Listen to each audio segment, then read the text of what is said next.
तो हम आपको अब सुनाए महाराज परीक्षित के जन्म की कथा। महाराज परीक्षित के जन्म की जो कथा है, श्री राधे, परीक्षित महाराज के जन्म का जो प्रसंग है ये बड़ा विलक्षण है। और ये कहां से प्रारंभ होता है पुष्पेंद्र जी? परीक्षित जी के जन्म की कथा कहां से शुरू होती है?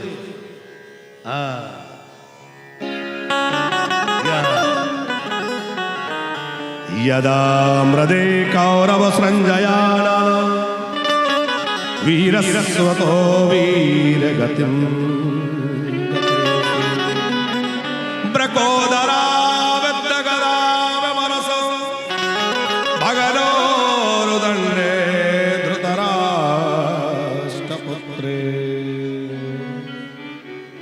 महाभारत का युद्ध पूरा हो गया, योद्धाओं के सब बिखरे पड़े हुए थे।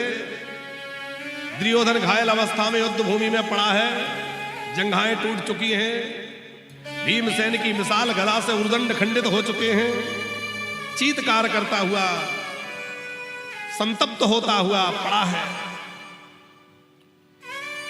अश्वत्थामा मिलने आया। ये अश्वत्थामा कौन है? द्रोणाचार्य जी के पुत्र हैं। ये भगवान शंकर के अंश कहे गए हैं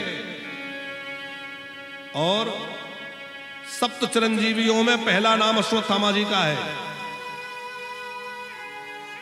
रुद्र अंश होकर के, द्रोणाचार्य के पुत्र होकर के, और इतने तपस्वी होकर के भी इनकी बुद्धि खराब कैसे हो गई? गोस्वामी जी मानस में कहते हैं, को ना को संगति पाय न साई, को ना को संगति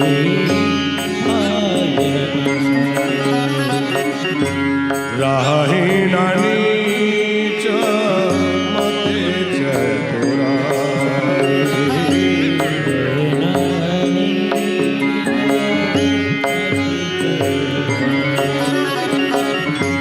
को ना कुशलते पाय न साई, को ना कुसंगति पाय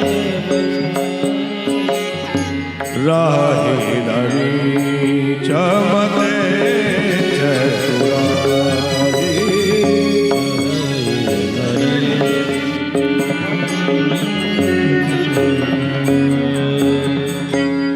जीवन में कभी भी नीच प्रवृत्ति के व्यक्ति, दुष्ट प्रकृति के व्यक्ति का संग मत करना, क्योंकि बड़े बड़े बुद्धिमान भी कुसंग में पड़ करके विवेक खो देते हैं।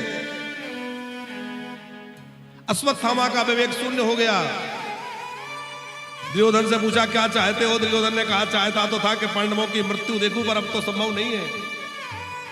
अश्वत्थामा ने कहा आपकी अंतिम इच्छा मैं पूरी करूंगा। और अश्वत्थामा पांडवों के शिविर में गया। कथा आप सबने सुनी है। पांडव तो भगवान कृष्ण के साथ गए थे, लेकिन वहां पांडवों के पुत्र सोए हुए थे, जिनको मार करके अश्वत्थामा उनके मस्तक ला करके दुर्योधन को भेंट किया है। कहता निंदित कार्य किया। अरे कोई भी सूरवीर योद्धा सोते हुए पर वार तो नहीं करता, निहत्ता सोता हुआ उस पर अश्वत्थामा कुसंग के कारण बुद्धि विकृत हो गई। और उसके बाद दुर्योधन पहचान गया, अरे ये तूने क्या किया? दुर्योधन का प्राणांत हुआ। द्रौपदी ने जब पुत्रों के शवों को देखा, रक्त से लथपथ उस अपने पुत्रों के शवों को देखा, बहुत चीत्कार करके रोई। मेरे पुत्र युद्ध भूमि में लड़ते लड़ते वीर गति को प्राप्त होते तो मुझे इतना पीड़ा नहीं होती, पर इस तरह से मृत्यु बड़े दुख की बात है। तब अर्जुन की प्रतिज्ञा, अश्वत्थामा को बंदी बनाकर लाए, द्रौपदी के चरणों में डाल दिया। और द्रौपदी कोप और क्रंदन की मुद्रा में थी, लेकिन जैसे ही गुरुपुत्र द्रोणाचार्य के पुत्र अश्वत्थामा को देखा, हाथ जोड़ के विनय की मुद्रा में आ गई। तांबड़िया जी, कैसी ब्रह्मण्यता रही होगी द्रौपदी के अंदर, कितनी ब्रह्मण्यता। कि एक हत्यारे में हत्यारे का दर्शन नहीं हो रहा, बल्कि हत्यारे में भी ब्राह्मण का दर्शन हो रहा है। यह है धर्मनिष्ठा। हमने जिसको मान लिया है उसको मान लिया है। अब उसके कर्म विकृत हो जाएं, बिगड़ जाएं, तब भी हम अपने कर्म क्यों बिगाड़ें? द्रौपदी का तर्क है कि इन्होंने अधर्म किया, पर हम क्यों अधर्म करें? इन्होंने सोते हुए बच्चों को मारकर बुरा किया, पर हम ऐसा नहीं करेंगे। हम ब्राह्मण का सत्कार करना हमारा धर्म है, हम इनका सत्कार ही करेंगे। ये है। भीमसेन तो बड़े क्रोध में भरे थे, पर युधिष्ठिर महाराज भी बोले कि देखो जो हो गया सो हो गया, अब क्या करना है, छोड़ो, जाने दो। श्री कृष्ण की ओर देखा, क्या करें, आप कुछ बोलिए ना। तब श्री कृष्ण ने मुस्कुराते हुए कहा, अर्जुन, ब्रह्मबंधुर्न हन्तव्य आताताय वधारणा मयैव भयमामनातं परिपानुशासनम् वपनं द्रवणादानं स्थानानि निर्यापणं तथा एष हि ब्रह्मबन्धूनां पदो नान्योऽस्ति देहिका। ब्राह्मण चाहे जितना बड़ा अपराध कर दे, उसको दैहिक दंड नहीं देना चाहिए। ब्रह्म हत्या तो कदाचित न हो। ब्रह्म बंधुर्न हन्तव्य। लेकिन आताताई व्यक्ति, आतंकवादी व्यक्ति कोई भी हो, उसकी जाति, उसका धर्म नहीं देखना चाहिए, उसको समाप्त कर देना चाहिए। अर्जुन के चक्कर में पड़ गए कि क्या करें। एक तरफ तो कह रहे हैं आताताई को छोड़ना नहीं चाहिए, एक और कह रहे हैं ब्राह्मण को मारना नहीं चाहिए। महाभारत के युद्ध के पहले श्री कृष्ण ने अर्जुन को गीता का ज्ञान दिया था। मानो उस ज्ञान की यहां परीक्षा हो रही है कि तुमने उस ज्ञान को कितना अंदर उतारा है। अर्जुन जान गए ये क्या कहना चाहते हैं। सम्मानित व्यक्ति का अपमान उसके लिए मृत्यु तुल्य है, और मृत्यु दंड नहीं दिया, अपमानित करके अश्वत्थामा को निष्कासित कर दिया। अच्छा, अश्वत्थामा को तो पांडवों का ऋणी होना था, उपकार मानना था कि देखो काम तो मैंने ऐसा किया था कि मार डाला जाए, पर मुझे जीवन दान दे दिया। पर क्या किया अश्वत्थामा ने?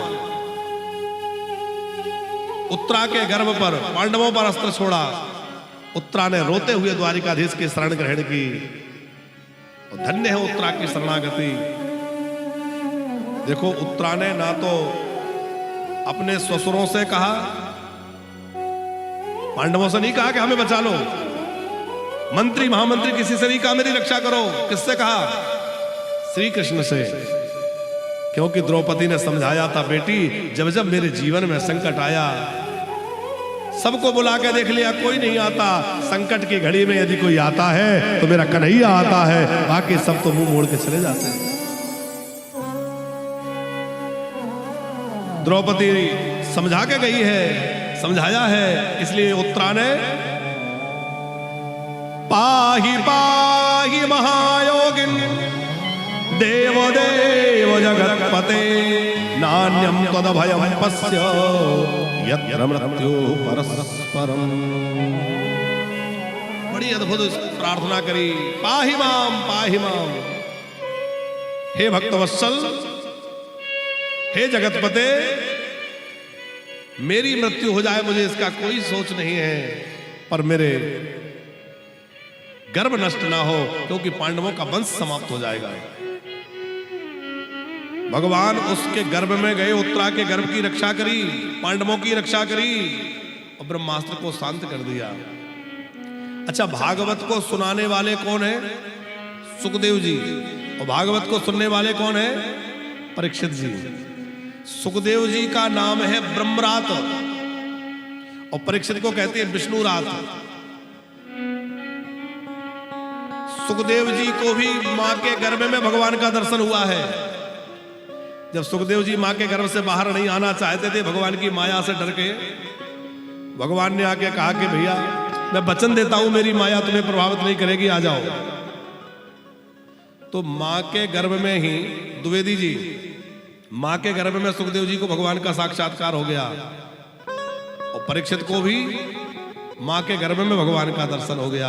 माने भागवत के श्रोता और भागवत के वक्ता दोनों को ही मां के गर्भ में भगवान मिल गए। कोई कहे कि अरे हम क्या कथा सुने, हमें तो भगवान साक्षात्कार हो गया कि हम तो साधना में इतने ऊपर बढ़ गए। कितने भी ऊपर बढ़ जाओ पर इनसे ज्यादा आगे नहीं बढ़ सकते हैं? बढ़ सकते हैं क्या? उनको तो गर्भ में भगवान मिल गए। सुख सनकादिक नारद शिव ये कथा का लोभ नहीं छोड़ पाते, और हम लोग थोड़ी सी कथा सुन ले तो लगता है हमने बहुत सुन लिया, आप क्या करना है? नहीं। सदा सेव्या श्रीमद्भागवती कथा, सदा इसका श्रवण करते रहो, इसके आनंद में डूबे रहो।